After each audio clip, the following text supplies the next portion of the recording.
Today, buried in the Metro section of the Star Tribune, B5. charges filed in fatal shooting at George Floyd Square. It should have been on the front page as far as I'm concerned. But I don't like the way the Star Tribune has handled the whole year with 38th in Chicago. They haven't known what to do. Prosecutors have lodged murder charges against a man thought to have fired the fatal shots in the death of another man at George Floyd Square in South Minneapolis. What was that, about 2 weeks ago now? Chantello Christensen faces charges of second-degree murder, first-degree riot, and illegal possession of a firearm in the March 6 fatal shooting of 30-year-old Imez Wright outside of Cup Foods. Wright, who worked for a community group that provided security in the area, died at a hospital after being struck multiple times in the chest.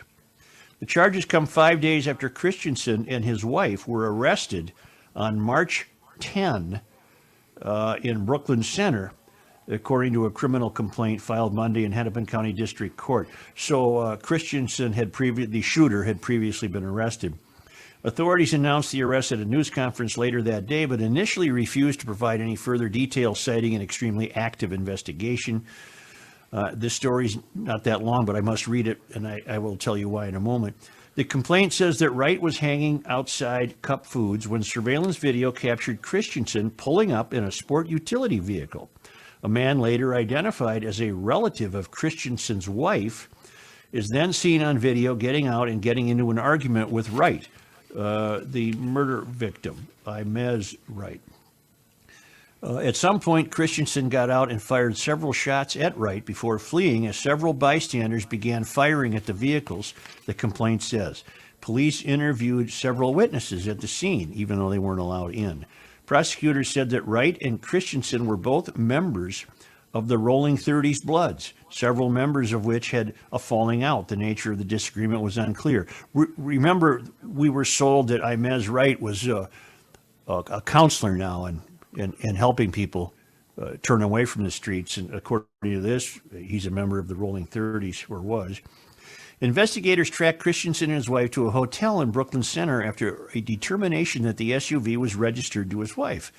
After their arrest, authorities said they recovered 2 guns, a Glock 9mm handgun and an AR-15 style rifle. Friends and colleagues said Wright worked for Change Inc., where he was part of a team of 30 social service staffers who mentor black youth in St. Paul and was training to be a mental health practitioner.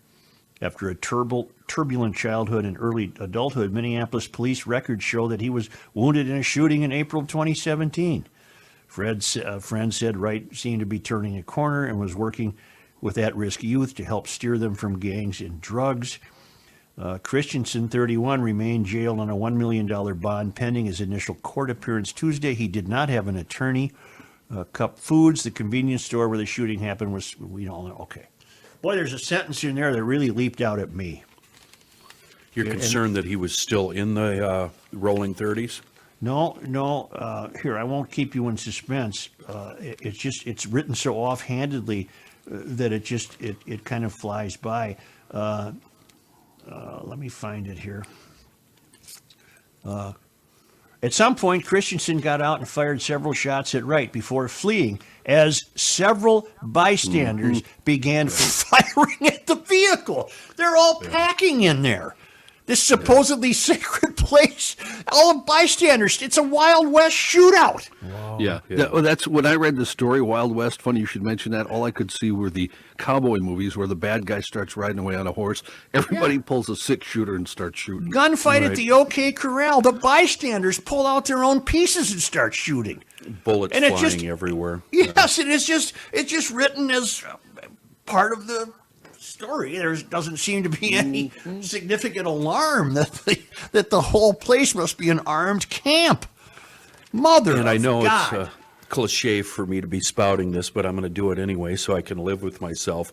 When they pass these strict gun restriction laws that they're obviously forcing through, these folks are still going to be carrying and still going to be shooting and still going to be throwing lead all over neighborhoods. And kids are going to continue to die. They can pass all the gun legislation they want, and that won't change a thing. It'll affect guys like me who never have any ill intentions with their firearms. Locks are for honest people, Kenny. Yeah.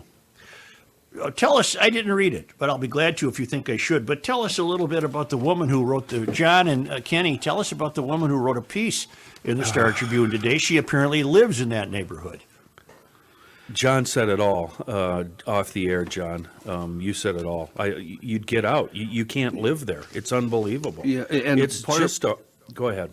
I was just going to say part of what Joe said about everybody pulling guns and packing. When you read that editorial, by the hour, there's gunshots going where people just duck under their beds, wherever, just normal folks, to get away from gunfire. Yeah. Well, and how can they possibly even sell their house? Right. Right. And she's got a rundown here. March 6th, 5:45 p.m., 8:20 p.m., March 7th, 5 p.m., March 8th, 2:30 p.m., 9:50 p.m., 10:16 p.m., 10:45 p.m. You know, it just goes Kenny, on. go back to her on. rundown. March 6th. What is she noting March 6th? 30-year-old volunteer killed in the zone by a gunshot. That's the one we're referring to. Okay, so she heard that take place then. Later that day, 8:20 p.m., neighbors call 911 again as multiple shots ring out. Well, we now know why. We don't know March how many 7th. people in that area are carrying. March 7th, 6 garages along our alley are hit by gunfire, one with the owner inside. 5 p.m., 30 shots hit cars and the windows of siding of at least one house. My God. March 8th, 2:30 in the afternoon, multiple shots fired. 9:30 that day, 30 shots ring out. 10:16 that day, a second 911 call provides a description of the shooter who remains in the area, appearing to wait for some target. Oh, and another one that day. What were we? March 8th, 10:45, third 911 call of the night. Some neighbors are picking up shell casings. People hear the fist near the fist statue in the zone repeatedly yell, "Get the F out of here." A gun is fired from near the fist statue. Well, and we now know why. 4 men come out of the zone to tell the neighbors they weren't shooting at you. Yeah, Oh, we're not that's a- shooting you, don't worry. That's a consolation, The isn't it? bullet doesn't know who it's being shot at. Well, it's a shame. These people can't live there like that. Yeah. And they can't sell their house. Who in the hell would move there? No.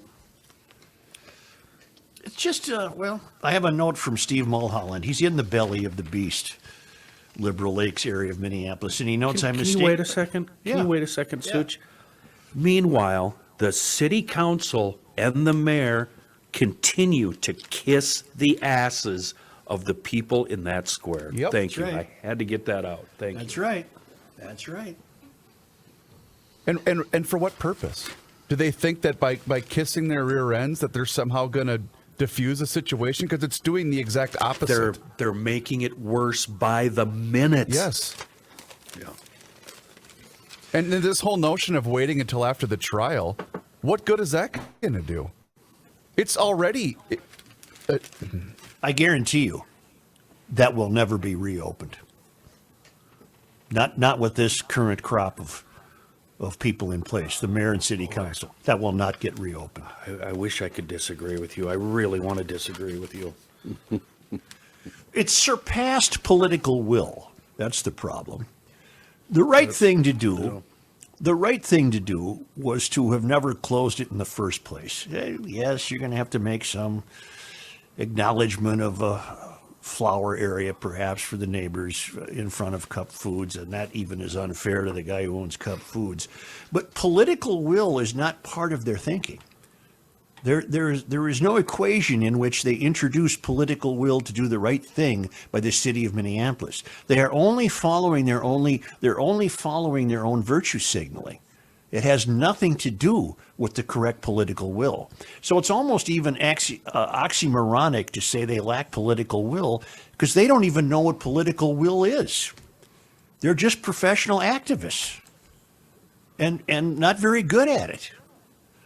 Now, Steve writes, the public exhibition by Minneapolis Mayor Jacob Frey and the City Council last Friday as they gleefully announced the $27 million settlement paid to the family of George Floyd goes as far beyond the pale as we've ventured to date. Just as the boy mayor could not wait to emote in front of reporters last May, denouncing the Minneapolis police and calling for the firing of the 4 officers involved in Floyd's arrest and subsequent death, and just as the council members took the stage in Powderhorn Park last summer couldn't wait to pledge their intention to dismantle the police department, this is assembly of adult children social activists posing as public officials could not wait to get in front of the media last Friday to share with the world just how virtuous they are, writing a check to the family of George Floyd for the unimaginable sum of $27 million. They could barely contain their giddiness. It's clear this collection of fools cares not for the city of Minneapolis, nor do they care that our streets are held hostage by crime as businesses fall to ruin. They care only about their own notoriety for being the first city to defund their police department, or for being the first city to rezone single-family neighborhoods, or for garnering the highest settlement in a police lawsuit, even though the correlating police trial hasn't even finished selecting a jury. I believe the city council and the mayor knew exactly what they were doing when they called that press conference last Friday. Aside from blatant virtue signaling, I believe this reckless group actually wants chaos. They want to attract those who have built lives and homes and families in the city. They want to afflict those who have built lives and homes and families in the city while keeping those who struggle to make a living down, out, and angry. Class warfare is their goal. To quote a neighbor of mine, they thrive on civil unrest and headlines to get their names in East Coast newspapers as they aspire to move up the political ladder. The orchestrated unrest explains so much of the incomprehensible decision-making over the past year, letting the 3rd Precinct burn, looking the other way at all the carjackings and armed robberies, nurturing the autonomous zone at 38th and Chicago. It's as though they are welcoming crime with open arms. My neighborhood near Lake Harriet has always been safe, yet I now look over my shoulder a half dozen times on an hour-long walk so that I might not become the next crime statistic. I believe that's exactly what this group wants, and sadly, they're getting it. Keep pushing back, boys. Loyal GL listener in the belly of the beast, Steve. Isn't that something? He's right. Everything he said is right.